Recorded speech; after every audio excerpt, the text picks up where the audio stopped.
आम्ही सातत्यानं म्हणत होतो की 1200चा निकाल लवकर लावून आज सुप्रीम कोर्टानं न्याय दिलेला आहे आम्हाला. परंतु कदाचित 90 दिवसाचा प्रोग्राम करत असताना पुन्हा सरकार सुप्रीम कोर्टमध्ये जाऊन 10-15 दिवस वाढवून घेऊ शकतं. सुप्रीम कोर्टाच्या निर्णयाचं दूध उत्पादक म्हणून आम्ही स्वागत करतो.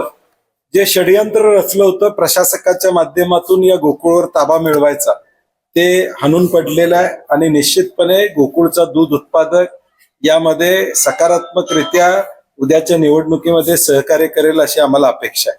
आम्ही सातत्यानं म्हणत होतो की 1200चा निकाल लवकर लावून या संस्था मतदानास पात्र करून ज्या पात्र असतील त्यांना पात्र करून ताबडतोब निवडणुका घ्या. कारण की शेवटी मतदानाचा हक्क हा राहणं अत्यंत गरजेचं आहे. घाई गडबडीत राज्य शासनानं जो कायदा त्या ठिकाणी केला, शेवटच्या दिवशी अधिवेशनात ताबडतोब प्रशासक नेमण्याची कारवाई झाली. अगदी 4 वाजता प्रशासक साताऱ्यावरून डायरेक्ट पोचतात.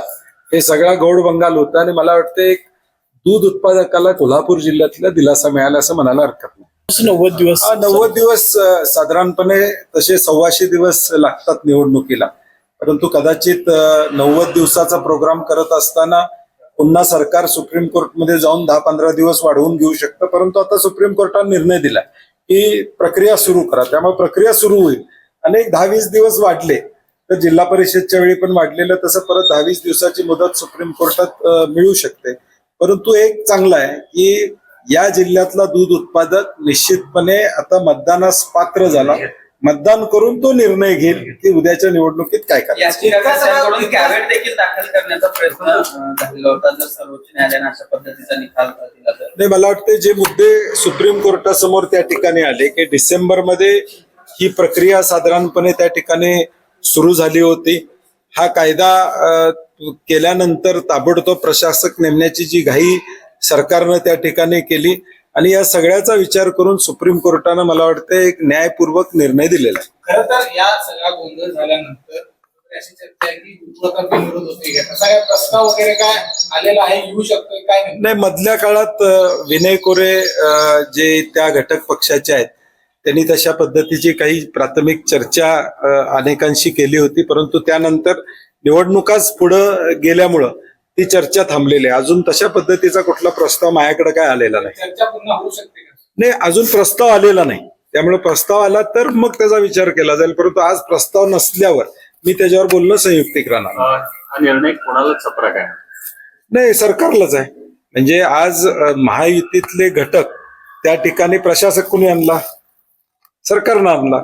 त्यामुळं हा निर्णय निश्चितपणे त्यांच्यासाठीच या ठिकाणी आहे आणि म्हणून आम्हाला आनंद आहे एका गोष्टीचा की आम्ही निवडणुकीला सामोरं जाऊ शकतो. मी म्हणलं तसं सुप्रीम कोर्टानं निर्णय दिलेला आहे. सरकार त्यामध्ये एखादी इंटरव्ह्यू ऍप्लिकेशन देऊ शकतं.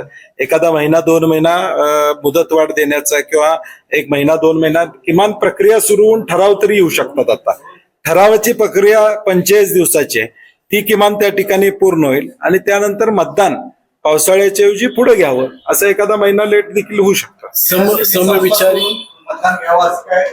नाही, तसा काही मार्ग निघणार नाही. कारण की जे कोर्टामध्ये 1100-1200 संस्था लिक्विडेशनचे जे सुनावण्या चालू आहेत, आमची ठाम भूमिका आहे की त्या सुनावण्या पूर्ण झाल्या पाहिजेत, त्या संस्थांना न्याय मिळाला पाहिजे, ही आमची ठाम भूमिका. समविचारीमध्ये नाराज शिंदेगड असू शकतो का तुमच्यासाठी? नाही, आता आज कसं आहे की आज निवडणुका पुढे जाणार असं वातावरण होतं.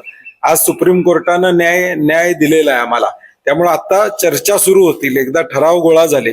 कारण की शेवटी हे नंबर्सवर सगळ्या गोष्टी त्या ठिकाणी अवलंबून आहेत आणि म्हणून हा नंबर्सचा आकडा उद्या भविष्यकाळात काय होतो आणि कुठल्या पद्धतीनं जातो. म्हणून मी परवा देखील सांगितले की आम्ही समविचारी जे येतील त्यांच्याबरोबर आम्ही आघाडी करू.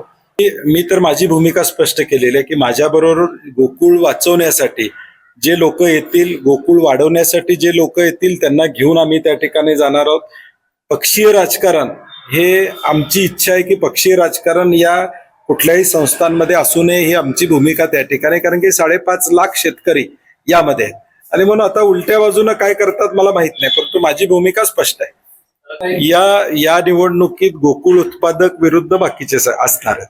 गोकुळ उत्पादक हा शेतकरी आमच्याबरोबर असणार आहे, डेरे आमच्याबरोबर असणार आहेत. कारण की जो शब्द मी दिला होता की 2 रुपये चढ वाढ देऊ, चढ देऊ दरवाढ देऊ, त्याच्यापेक्षा आम्ही जास्त दरवाढ गोकुळच्या माध्यमातून दिलेला आहे. काटकसरीचा कारभार केलेला आहे. कुठल्याही कर्मचाऱ्यांना कुठलाही त्रास 5 वर्षामध्ये या ठिकाणी झालेला नाही. किंबहुना सगळ्यांना बरोबर घेऊन जाऊन गोकुळची प्रोडक्टिव्हिटी वाढवणं, नवे बाय प्रोडक्ट्स आणणं, या सगळ्या गोष्टी आम्ही केलेल्या आहेत. त्यामुळे आम्हाला विश्वास आहे की लोक आमच्या बरोबर राहतील. माजी आमदार ऋतुराज पाटलांच्या दक्षिण मतदारसंघामध्ये 13 गावांसाठी त्यांनी एक योजना मोठी मंजूर करून आणली होती. ती 27 महिन्यात पूर्ण व्हावी अशी अपेक्षा होती. मेगा इंजिनिअरिंग जे या सरकारचं जावई आहेत त्यांच्याकडे हे कॉन्ट्रॅक्ट आहे.